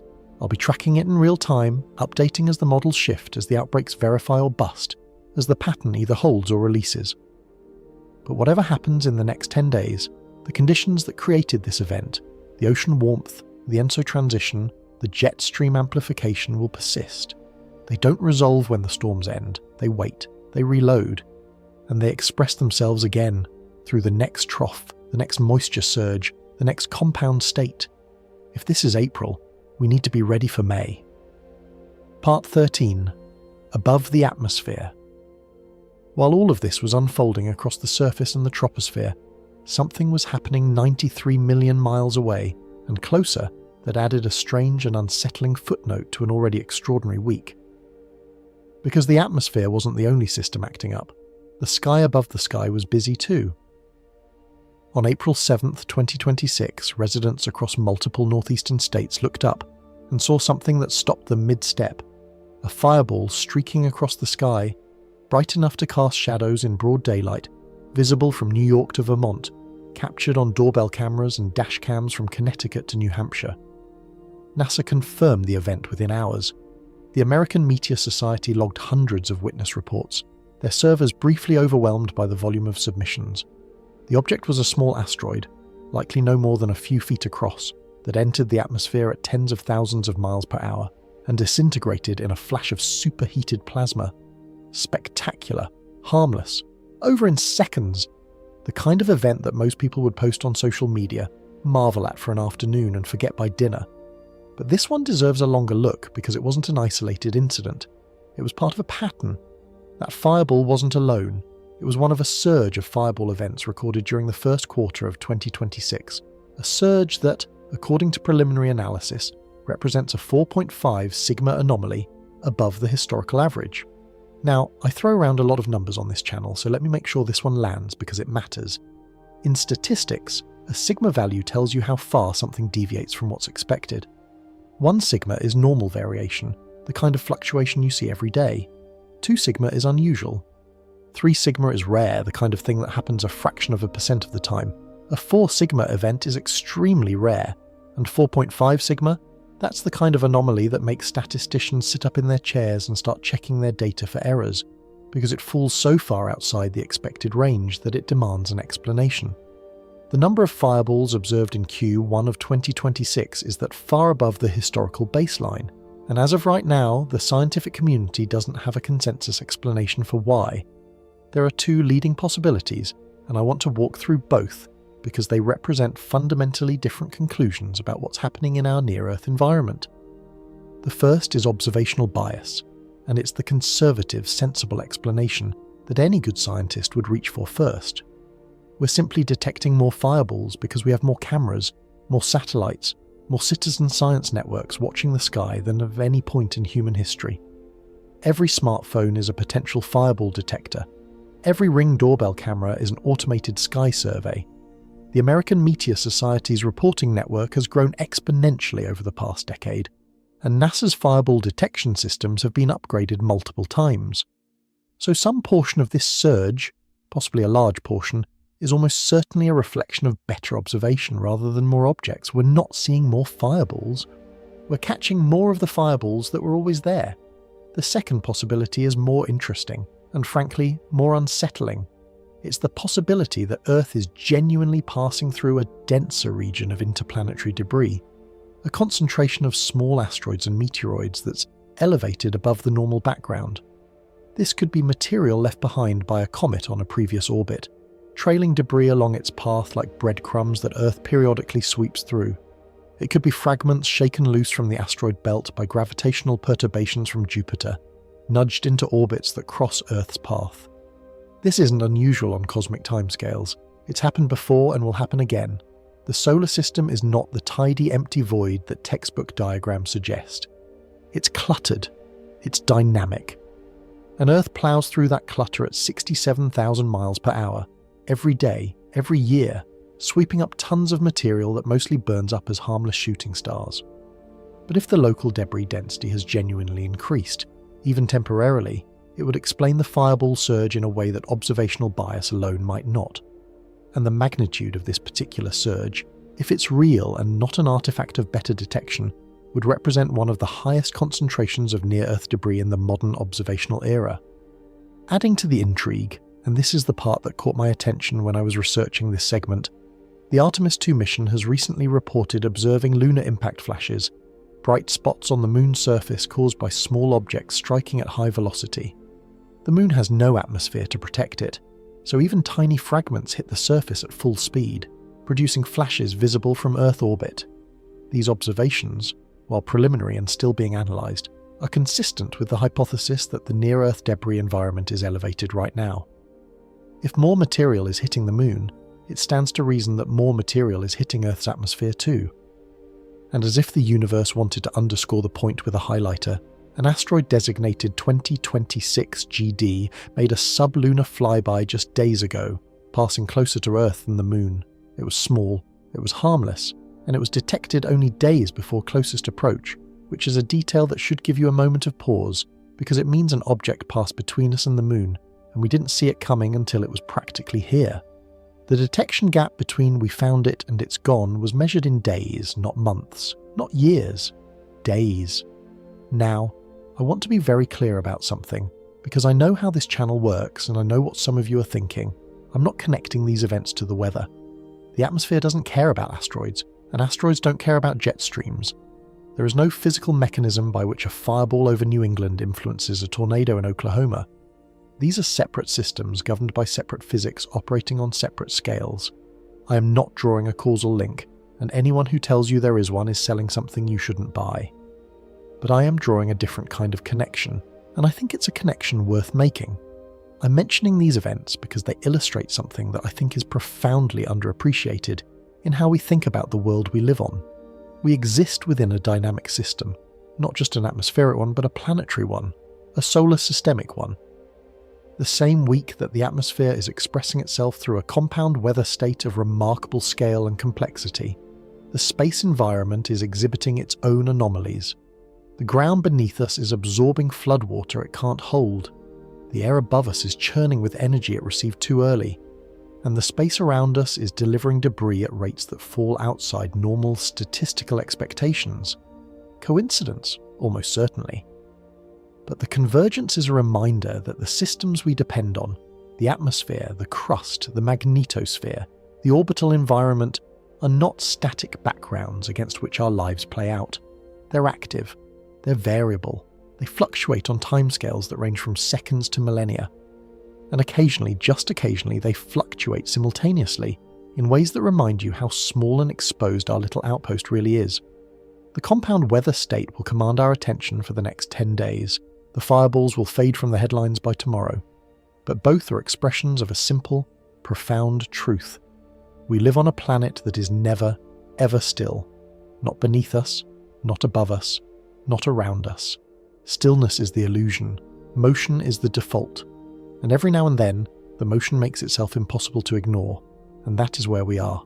An atmosphere charged beyond its seasonal expectations, a Pacific Ocean winding up toward a state change that hasn't arrived yet, a jet stream locked into a groove that feeds storm after storm into the same corridor, 5 simultaneous weather emergencies spanning the continent, and above it all, a sky that's been unusually busy in ways we don't fully understand. If this is the opening phase, and the data strongly suggests that it is, then the 2026 severe weather season is going to demand a level of attention, preparation, and respect that most years don't require. The compound weather state we're watching right now isn't an endpoint, it's a beginning. The atmosphere hasn't peaked, the ocean hasn't finished warming, the pattern hasn't finished locking, and the season hasn't finished loading. We are standing at the front edge of something that could stretch deep into summer, and the indicators, from the ENSO transition to the sea surface temperatures to the jet stream behaviour, are all pointing in the same direction. Not toward calm, not toward average, toward more. Stay watching the sky. All of it. Not just the part with the clouds. Stay ready. And if you learned something in the last 2 hours, share this with someone who lives between the Rockies and the Appalachians, because they need to hear it. They need to know what's coming, what's driving it, and why the pattern isn't breaking anytime soon. This is the Skylab. I'll see you in the next one.